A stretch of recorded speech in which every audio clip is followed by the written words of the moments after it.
What qualifies as an emergency? Oh, this is a good one.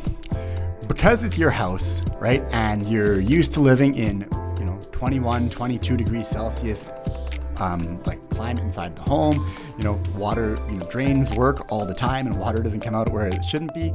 A lot of times, like, what's an emergency? When your furnace fails and it's minus 30 and the temperature in your home starts dropping below 14 degrees Celsius, you're in emergency territory. Remember that water freezes at zero, so you still have a little bit of time, and electric heaters can be a real benefit, but making sure that when it's minus 30 and your furnace fails, that's definitely an emergency. However, if it fails at 1 in the morning, your house is 14 degrees, nobody has to come out there right in that moment. 8 o'clock, 9 o'clock, that house will still be at a reasonable temperature, especially if you have some sort of temporary heating appliances like a fireplace available, just to recoup some heat. Don't worry. As the temperature in your home decreases, it loses a little bit less heat. It's not as critical to make sure that somebody gets out there first thing at that moment, and also reduces the overall cost of repair by not having to open up places on an emergency basis. Other emergencies are flooding.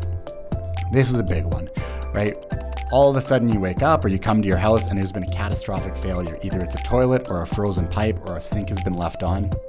That's an emergency, and the absolute most important thing you can do is stop the flow of water.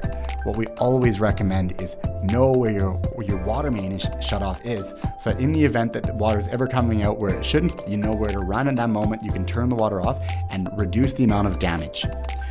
What happens next once the water's stopped? The emergency's over, and then it gets into damage control and then repair. The most important thing you can do in your home, and I'll say it again, know where your water main shutoff is, and that can be one of the biggest values of having a plumbing professional in your home, is they can take the time to show you where the water valve is, how to operate it, so that you're comfortable and that in a plumbing emergency where you're having a catastrophic water leak, you're able to stop the flow of water and mitigate the damage as soon as possible.